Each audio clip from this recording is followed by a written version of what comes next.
Sebelumnya, Wang Ling mulai mengukir kayu dan begitu selesai, ukiran kayu itu adalah ayahnya yang tersenyum ramah dan terlihat hidup. Karena Wang Ling secara tidak sadar menuangkan energi spiritualnya, Wang Ling berkata, "Ayah, putramu sangat merindukanmu." Dia memindahkan ukiran kayu itu dan mengambil sepotong kayu lagi. Dengan sepenuh hati mulai mengukir lagi, dan akhirnya tercipta patung kayu ibunya. Wang Ling memegangi kedua ukiran kayu kedua orang tuanya dan sangat merindukan mereka. Di saat itu juga bola aura jahat secara tidak sadar muncul karena penyesalan Wang Ling. Perlu diketahui jika Wang Ling ingin menerobos tahap formasi jiwa, dia perlu mencari cara untuk mengusir aura jahat agar Wang Ling dapat menghilangkan kebencian dan memahami jalan surga. Namun Wang Ling sangat enggan untuk menghilangkan aura jahatnya.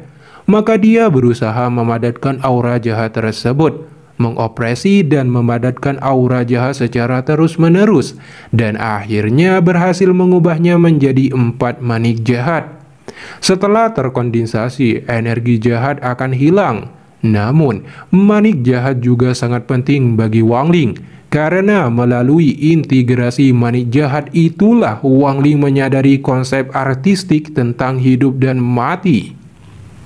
Setelah itu, Wang Ling kembali mengukir patung kayu lagi, karena hal tersibuk bagi Wang Ling setiap hari adalah mengukir ukiran kayu, seperti keluarga dan orang-orang di kampungnya, dan kemudian mengukir musuh-musuh yang dia temui. Waktu terus berjalan hingga titik di mana Wang Ling mengukir patung Limuan dengan sepenuh hati dan sangat cantik. Ketika selesai, 1 bulan telah berlalu. Jumlah patung kayu di toko Wang Ling secara bertahap meningkat dan tampak hidup. Pada bulan ini, Wang Ling tidak memiliki satupun pembeli dan meluangkan waktunya untuk mengukir patung kayu naga yang dia temui ketika bersama Limuan. Saat patung selesai, seorang bocah menggemaskan tiba-tiba membuka pintu toko Wang Ling dan melihat semua patung kayu dengan kagum. Bocah itu bertanya, "Paman, apakah kamu mengukir semua ini? Mereka sangat keren. Bisakah kamu memberiku satu?" Wang Ling tersenyum dan mengambil ukiran seseorang bernama Wang Hao.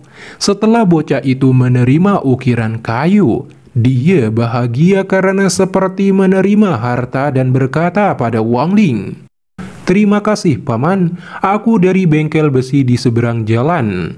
Dengan itu dia berlari keluar dari toko dan berteriak, "Ibu, lihat, Paman memberiku ini." Wang Ling berjalan keluar ke pintu masuk dan melihat ayah dan ibu bocah itu keluar menuju ke arah Wang Ling. Ayah bocah itu berkata pada Wang Ling sembari memegang ukiran kayu, "Adik, anak kecil tidak tahu apa-apa. Berapa harga untuk ukiran ini?" Wang Ling tersenyum berkata, "Aku memberikannya padanya, itu hanya sepotong kayu." Ayah bocah itu tersenyum berkata, "Kamu baru saja tiba di sini. Aku belum pernah melihatmu." Wang Ling tersenyum dan mengangguk. Harus dikatakan bahwa ini adalah keluarga bahagia Daniu. Dengan sikap tulus Wang Ling, ayah Daniu pun dengan antusias mengajak Wang Ling kembali ke toko pandai besinya dan menjamu Wang Ling dengan hangat. Wang Ling dan keluarga Daniu mulai saling berbagi sebuah kehangatan keluarga. Justru karena itulah Wang Ling mulai berkenalan dengan keluarga Daniu. Nanti Wang Ling sering pergi ke rumah Daniu untuk makan dan minum anggur karena seperti keluarganya sendiri. Keluarga Daniu pada akhirnya justru meninggal dengan bahagia karena hubungan baik dengan Wang Ling. Namun perlu diketahui juga bahwa dalam proses Wang Ling menjadi manusia fana dan mewujudkan jalan surga, orang yang mempunyai pengaruh paling besar terhadap dirinya adalah keluarga maksudnya Daniu. Karena dari keluarga Daniu itulah Wang Ling mengalami kehidupan, masa tua, penyakitan, kematian, dan reinkarnasi surga.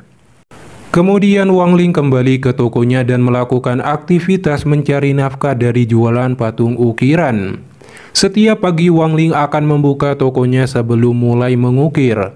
Semua toko tetangga secara bertahap mengetahui toko Wang Ling dan mereka juga memiliki perasaan yang sangat baik terhadap Wang Ling yang pendiam dan anggun.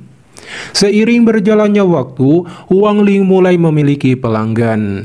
Meskipun mereka tidak bisa melihat energi spiritual dalam ukiran kayu, mereka hanya bisa melihat betapa rumitnya ukiran itu. Seiring berjalannya waktu, toko Wang Ling juga mendapatkan sedikit ketenaran di daerah tersebut. Dalam sekejap mata, 1 tahun telah berlalu. Pada saat ini, Wang Ling tidak pernah melihat kakek itu. Kemudian Danyu yang telah tumbuh cukup tinggi sedikit seperti biasanya berkunjung ke toko untuk membawakan Wang Ling kendi anggur. Danyu meminta Wang Ling untuk membujuk ayahnya agar tidak menyuruhnya untuk belajar seni kerajinan besi, karena Danyu hanya ingin belajar keterampilan mengukir. Dihadapkan dengan Danyu yang mengeluh saat Wang Ling mengukir patung kayu monster kura-kura dan mengalami sedikit hambatan, dia hanya tertawa mendengarnya dan meneguk air anggur. Setelah itu Wang Ling melanjutkan mengukir patung kayu dengan ketelitian, kesabaran, dan ketekunan. 1 jam akhirnya ukiran selesai dan terlihat hidup. Sementara Danyu yang selama setahun terakhir ini selalu melihat bagaimana Wang Ling mengukir patung kayu merasa sangat kagum. Dalam 1 tahun terakhir ini juga Danyu juga diam-diam mencoba untuk belajar mengukir. Namun sekeras apapun dia berusaha, Danyu masih belum bisa mengukir apapun. Sekarang dia melihat Wang Ling dengan mudah menyelesaikan ukiran. Dia tidak bisa menahannya lagi dan bertanya pada Wang Ling. Wang Ling berkata, ukiran membutuhkan pemahaman. Jika ingin belajar, maka kamu harus memperhatikanku selama 60 tahun untuk dapat mengukirnya sendiri. Danyu mengatakan 60 tahun terlalu lama dan dia telah melihat tukang kayu berusia 40 tahun, tetapi ukirannya juga cukup bagus. Wang Ling meminum anggur dan berkata, aku berbeda dari dia. Kemudian putra keluarga Su bernama Su Tao muncul. Sebenarnya Su Tao hendak pulang mengunjungi keluarganya dan kebetulan dibawa ke sini oleh Danyu yang ingin menarik bisnis ke toko Wang Ling. Melihat kemunculannya, Wang Ling hanya tersenyum dan mengerti niat Danyu mengundang orang kaya datang ke tokonya.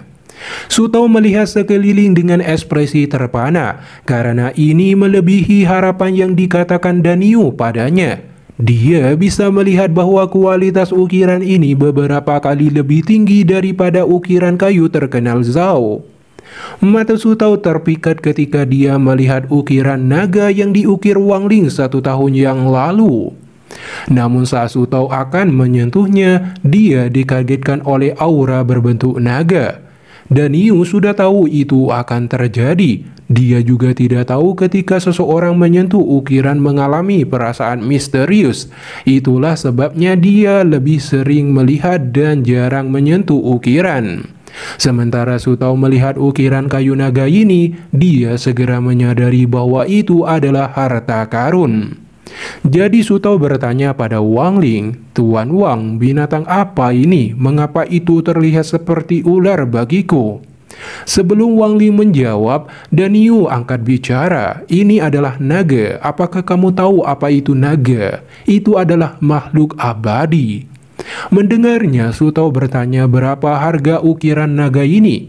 Wang Ling mengatakan 10 keping emas.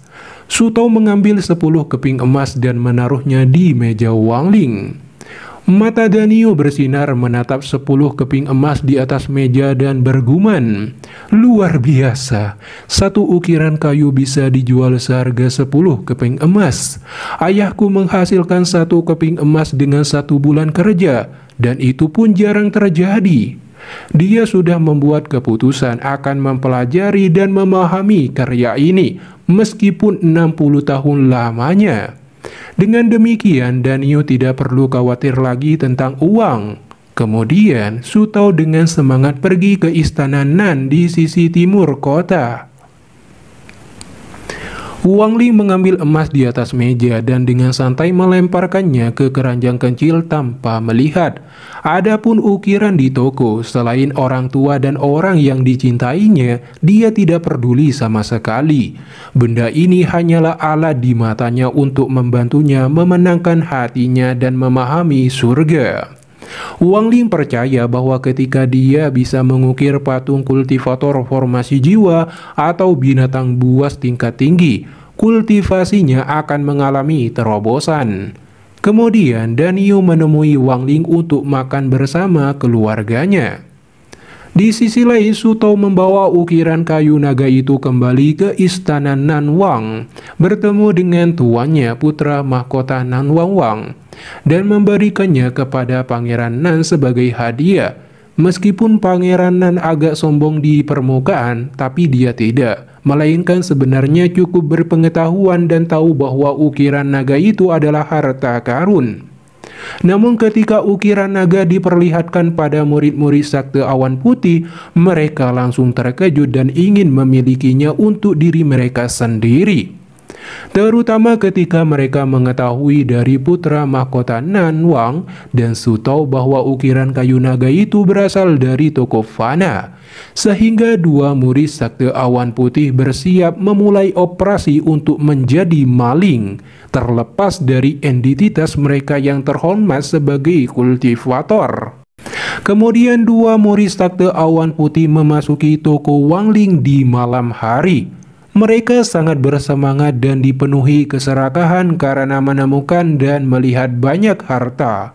Sementara Wang Ling lagi tidur saat ini, dua maling segera mencuri satu demi satu senjata ajaib ukiran kayu dan memasukkannya ke dalam tas. Namun saat salah satu maling mengambil sebuah ukiran kayu Raja Iblis 6 keinginan yang belum jadi, dia langsung terpukul mundur hingga muntah darah karena menerima dampak spiritual ukiran kayu dengan tingkatan kekuatan tahap akhir jiwa yang baru lahir. Maling itu sesegera mungkin melemparkan ukiran kayu ke tanah. Di saat itu juga, sebuah tangan raksasa menangkapnya. Wang Ling berjalan keluar dengan santai meletakkan ukiran di rak dan berkata, "Itu total 4.520 emas. Bayar sini." Ketika Wang Ling muncul, keduanya tiba-tiba berhenti dan menatap Wang Ling dengan ekspresi ngeri. Wajah maling juga pucat hingga keringat bercucuran.